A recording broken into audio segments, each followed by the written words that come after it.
Estamos en comunicación con el analista político, ensayista y docente universitario. Nos referimos a Diego Stulwerk, quien tenemos en línea. ¿Qué tal, Diego? ¿Cómo te va? Pablo Yumato te habla. Hola, Pablo, ¿cómo te va? Te adelanto que te estoy escuchando, pero no se escucha del todo bien, ¿eh? Bien, bueno, vamos a tratar de corregir un poco, entonces, dale. el tema de la comunicación. Bueno, antes que nada quería agradecerte por aceptar esta charla. Bueno, ¿qué análisis haces vos del fenómeno Milei, que dice cualquier barbaridad, a más de 500 días de un gobierno que no para de ajustar y que encima parece que goza, ¿no?, haciendo sufrir a la gente? ¿Cómo lo ves vos? Mira, tengo una visión un poco escéptica sobre todo este planteo, porque si, vamos a decirlo así, si una mayoría de personas del país elige a una persona que dice cualquier cosa, nos está dando su veredicto sobre lo que piensa de las personas que antes gobernaban el país y decían algo que se suponía que no era cualquier cosa.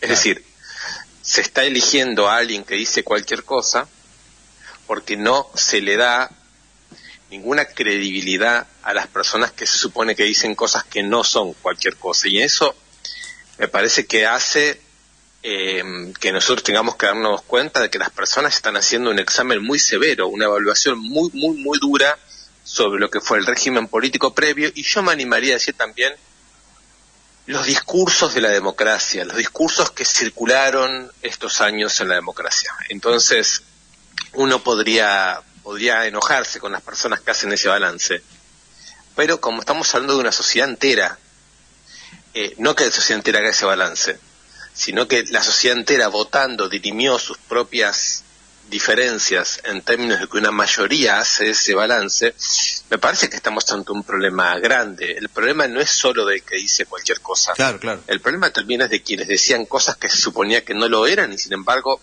defraudaron mucho, ¿no? Sí, se votó a Milei diciendo que admiraba a Margaret Thatcher, que el Papa era el representante del maligno en la tierra, que la justicia social era una aberración. O sea, a pesar de eso se lo votó igual.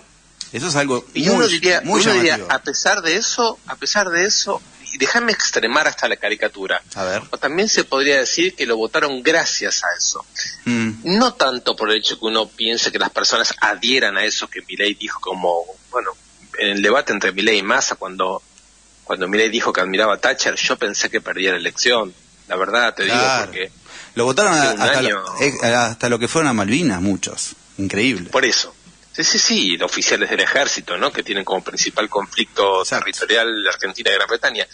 Pero cuando digo que lo votan por lo que dice, no quiero decir simplemente que se adhiera a eso. Está claro que cuando Argentina salió campeón mundial, millones de personas cantamos Los pibes de Malvinas que nunca olvidaré. De verdad. No, hacía solo un año.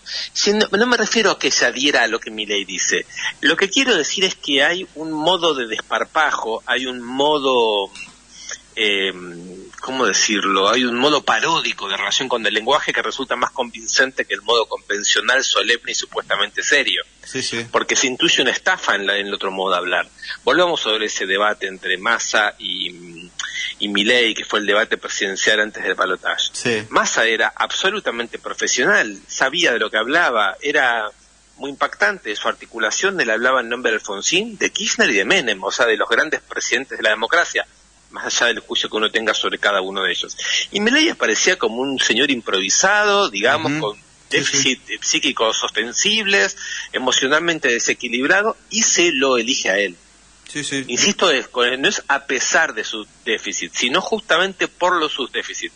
Hay una tendencia a pensar que, bueno, por lo menos dice la verdad, dice lo que siente. Entonces, a un tipo así se lo puede votar y nos puede dirigir a todos los argentinos y argentinas porque es un tipo honesto intelectualmente. ¿Eso querés decir?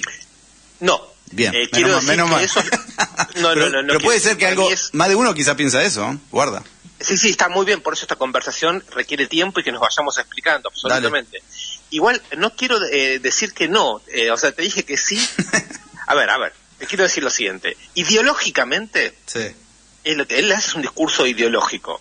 Su discurso es una mentira absoluta desde el comienzo hasta el final, como cuando dijo hace unos días que los trabajadores explotan a los empresarios. Es decir, es una deshonestidad, es una inconsistencia, son absolutos disparates.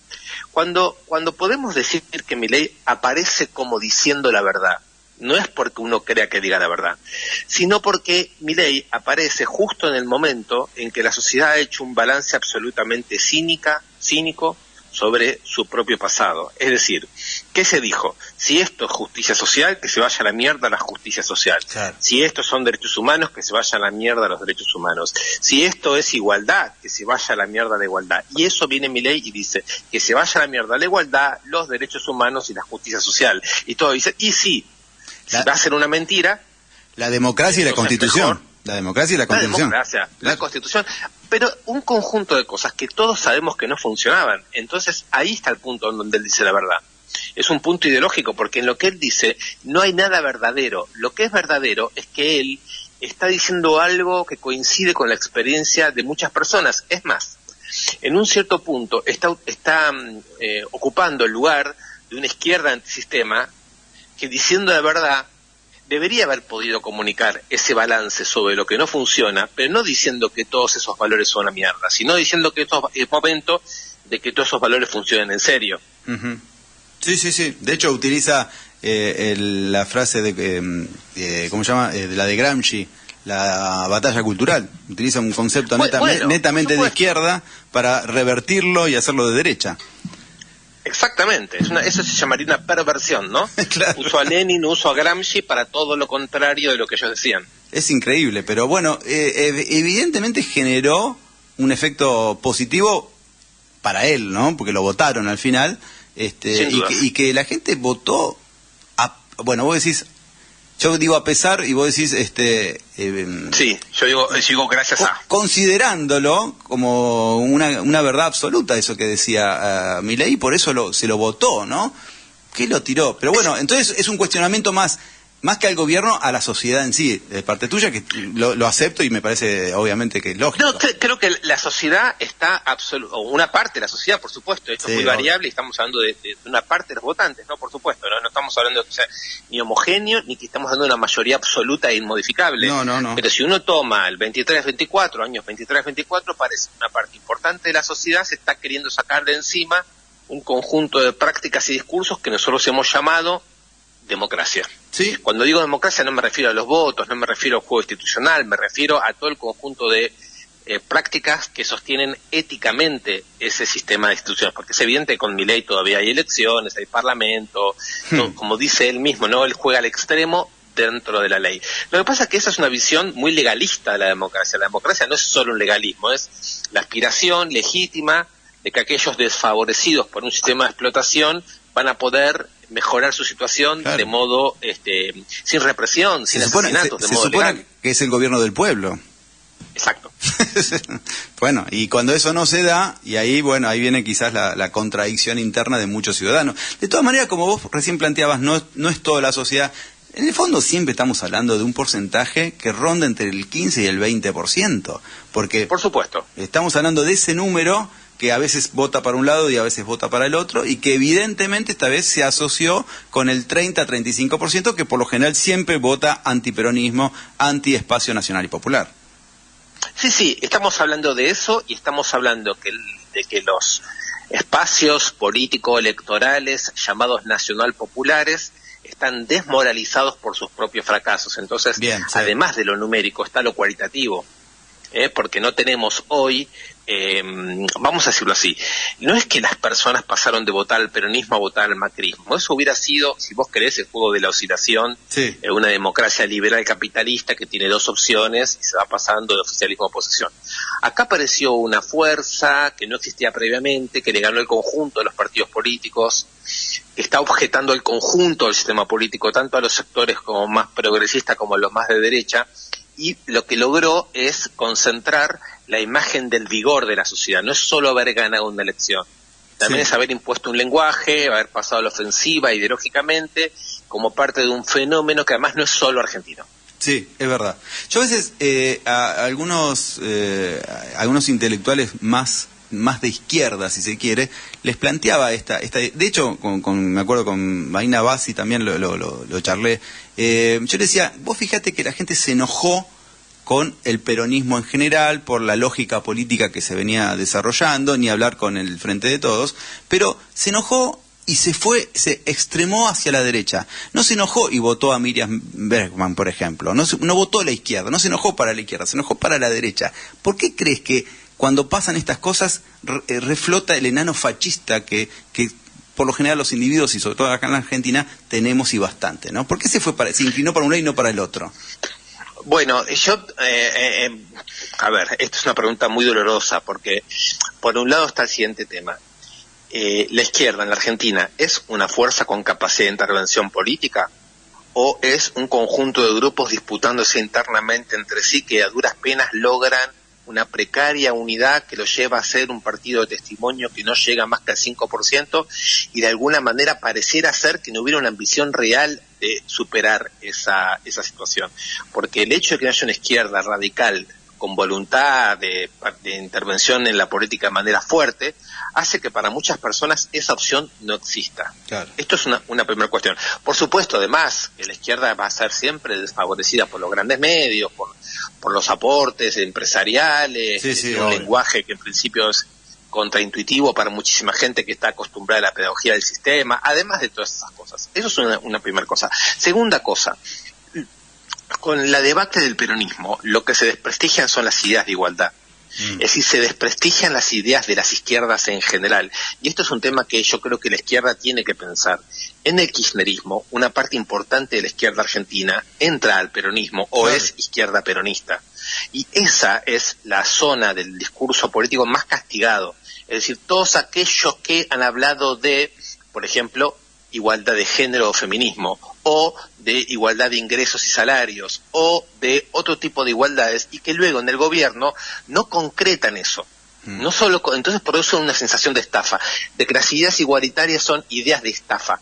O bien una izquierda que cree que puede usar esas palabras sin construir una estrategia que le dé fuerza a esas palabras. Claro. Entonces la izquierda tiene momentos de muchísima brillantez en el conflicto sindical o en la denuncia ideológica, pero me parece que por lado de los partidos de izquierda está habiendo una especie de bloqueo de tipo político para intervenir.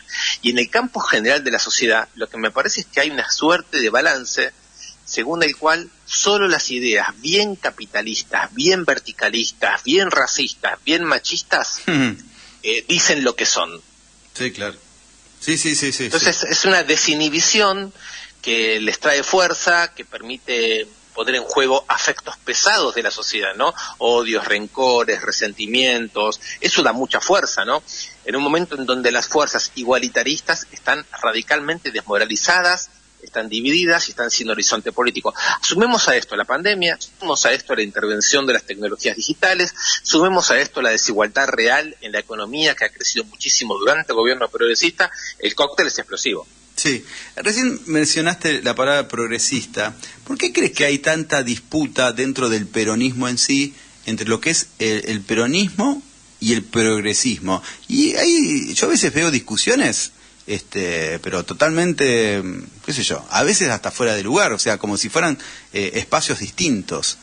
¿Vos notás también esa discusión permanente?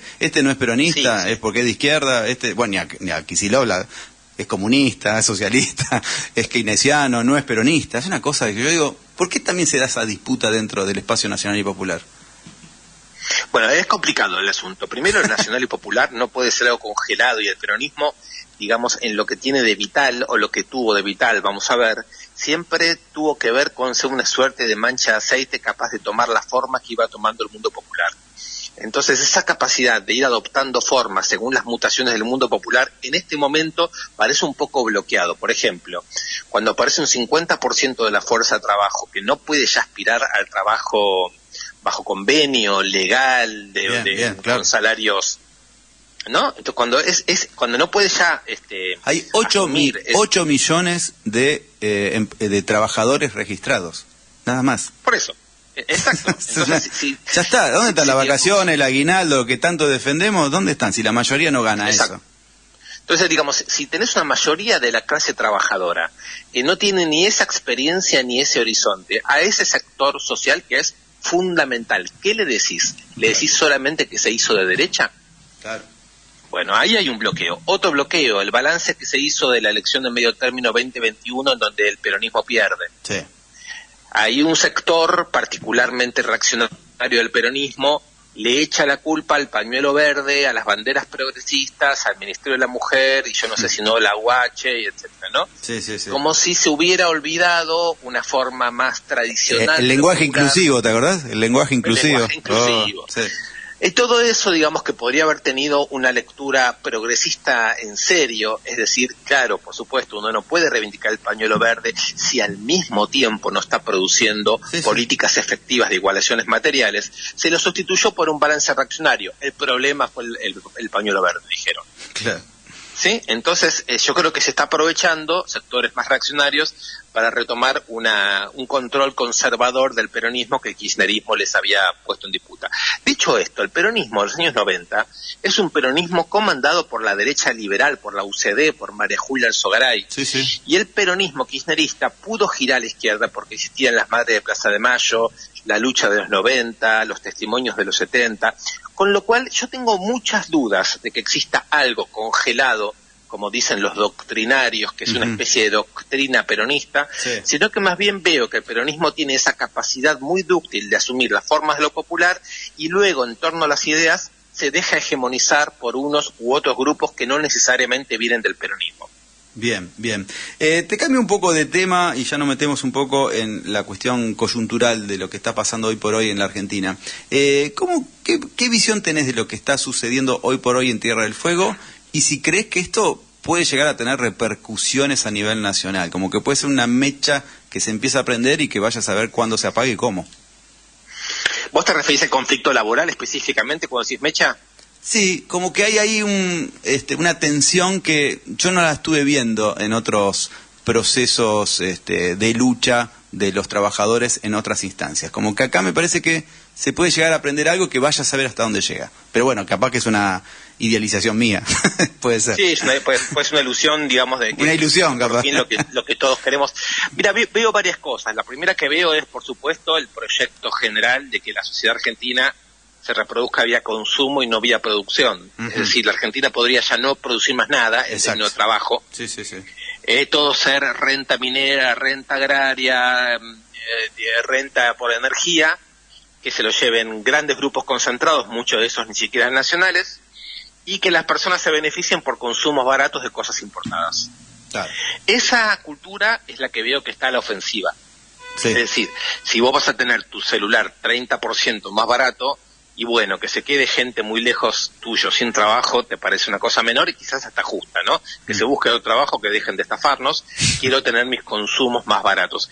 Esa ideología es una ideología concentrada en el consumo, la veo muy potente. Sí. Me parece muy interesante que la respuesta sea un cuestionamiento a esa cultura a partir de reivindicar la cuestión del trabajo. Pero ahí, de vuelta, veo un problema.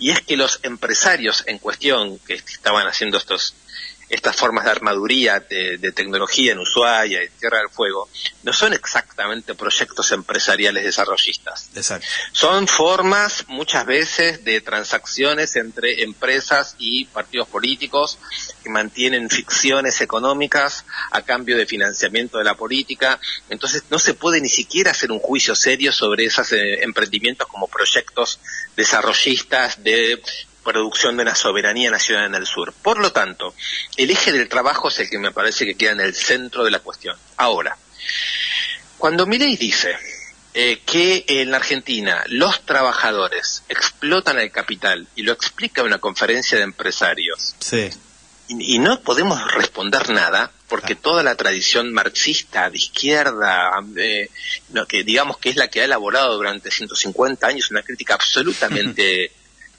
no sé, documentada, absolutamente sostenida en luchas, en estudios académicos sobre qué cosa es la explotación. Es decir, el hecho de que el capital se apropie de manera privada de la riqueza producida por la sociedad. Si eso queda invertido, lo que se intenta es decir a los trabajadores que tienen prohibido volver a hablar en términos de sus relaciones reales de vida y de explotación. O sea, los trabajadores tienen prohibido decir que ellos son los que producen la riqueza. Claro. Entonces, lo que me parece es esto. Vos ves la lucha de los jubilados todos los miércoles. Sí, los cagan a ves ahora esta lucha esta lucha gremial en el sur del país. Sí. ¿Podemos o no podemos darnos cuenta que se trata de dos puntas de la misma piola, que es la historia del trabajo en la Argentina, Exacto. que es la historia de la reproducción de la vida de las personas en la Argentina, y que es la historia de la producción de la riqueza en la Argentina, que la política argentina devalúa, destroza, no defiende, no organiza, ni siquiera se da los medios para organizar conceptualmente y decirle a Milei, no, mire, explotación es lo que el capital hace con el trabajo. Obvio. La plusvalía. Es muy elemental. Es la plusvalía, por supuesto. ¿Qué es la plusvalía para Marx? La plusvalía para Marx es el tiempo no pagado que los trabajadores le dan al capital. Es una cosa increíble que se esté discutiendo esto, sí. Así es. Pero bueno, así estamos. A ver, tenía una más... No, la última es, Sí. en este contexto, en la isla, en Tierra del Fuego, parece que ya está la decisión tomada de que van a instalar una base militar con Estados Unidos. Esto también da a entender que hay otras cuestiones, además de esta política de arancelar los productos tecnológicos y, no sé, abrir la importación absoluta de los celulares. Me parece que hay algo más, ¿no? Por supuesto, digamos, la idea no es solamente que una sociedad de consumo de bienes importados y que los recursos importantes del país, aquellos que tienen demanda del mercado global, sean ofrecidos a grandes grupos económicos, muchos de ellos no argentinos. Me parece que también la soberanía está en remate. Claro. Entonces, la argumentación que hizo la cúpula del Poder Ejecutivo, de que si Estados Unidos tiene una base militar en el sur, eso permite tener a Estados Unidos como aliado para discutir Malvinas, es volver a Galtieri. Claro. Bueno, no sé si vos te acordás que Galtieri creía que Estados Unidos tenía que apoyar a la Argentina en la guerra de Malvinas. Era seguro que apoyaba a Argentina. Sí, pero en reconocimiento de que las Fuerzas Armadas Argentinas habían colaborado en Nicaragua y en El Salvador entrenando a las Fuerzas Armadas contra insurgentes, contra los sandinistas y contra la guerrilla salvadoreña, y por eso Estados Unidos le debía algo a la Argentina. Esto es de vuelta lo mismo, como Milei va y es un payaso que dice cualquier pavada que él cree que es trampista en cualquier lugar del mundo, ahora cree que Estados Unidos le debe algo, le entrega las zonas del territorio y supone que eso va a favorecer su propio proyecto. Ahora, el propio proyecto de Milei es el proyecto de Estados Unidos. Claro. Y así estamos, sí, es verdad. Me dejaste con tantas ideas, con tantas reflexiones, sobre todo el tema de la relación capital-trabajo, que justamente es de los que estamos del lado del trabajo, estamos perdiendo de una manera absoluta y ni siquiera muchos se están dando cuenta, que me da para que charlemos más largo y tendido en otra oportunidad. Por supuesto. Diego, yo te agradezco muchísimo esta charla que hemos mantenido, sobre todo tu exposición que fue brillante, así que será hasta la próxima y ojalá que podamos hacerla más larga, ¿dale? Otro día, si se puede, te venís a piso. Así que te mando un fuerte abrazo. Sí, por supuesto, abrazo. Que estés muy bien, muy amable. Bueno, ustedes lo escucharon, era Diego Sturwork, él es analista político, ensayista, docente universitario y un tipo que las tiene muy clara y que la exposición que hizo fue más que brillante.